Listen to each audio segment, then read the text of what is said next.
Hello mga kalutong bahay! Isang mapagpalang araw. So for today's video, medyo maaga nga po nagising ang yung kusinerang Inday at ayan at nakaligo pa nga po ako. So habang ang aking mister naman po ay nagluluto at naghahalo, nakakanin doon sa kubo. So baka tanongin niyo po kung saan ako pupunta. Pupunta lang po ako doon sa kubo kung saan tayo ay magluluto.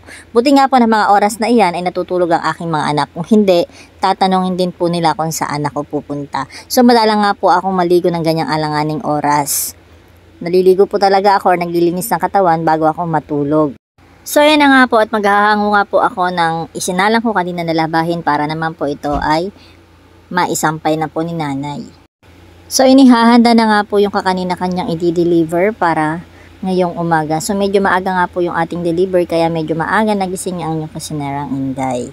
So kanina nga po habang tayo ay nagbibihis, meron na pong customer na nag-chat na nag-order at nag-rush order siya ng 2 bilaong palabok. So dali-dali naman akong nagbalot ng bilao dito at lulutuin ko na din po yan. Dahil wala naman po tayong masyadong pa-order for today, tumanggap naman po ako ng rush order dahil sayang din.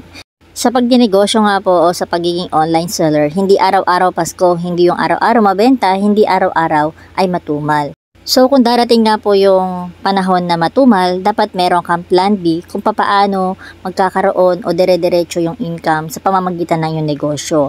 At kung sa tingin mo naman ay nahihirapan ka na dahil sa sobra ng yung mga customer at kailangan mo na ng katuwang o makakatulong para ma-accommodate lahat ng mga order nila, gawin mo. Dapat meron kang plan A, plan B para dire-diretso yung ating business. So ganyan po dapat ang mindset, hindi po tayo nawawalan ng pag-asa, matumal man o mabenta, dapat dire-diretso pa din tayo, hindi tayo titigil, laban lang.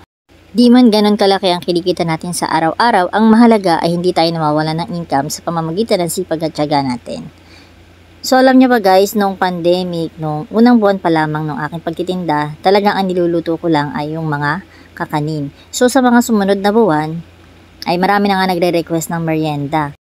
Kaya unti-unti doon tayo nagkaroon ng mga set package na meron ng merienda, kakanin at meron na din tayong mga ulam at desserts. Sa sobrang dami nga ng mga nagsulputan na online seller na mga panahon na pandemic na yon, thank you Lord pa din at marami pa din sumuporta at marami pa rin nakasubaybay sa aking mga produkto. Marami man ang sinubok at sumubok noong panahon ng pandemic at isa rin kami sa sinubok ng mga panahon na yon. Pero ang pandemic ang naging daan upang magkaroon ako ng maliit na negosyo na ganito.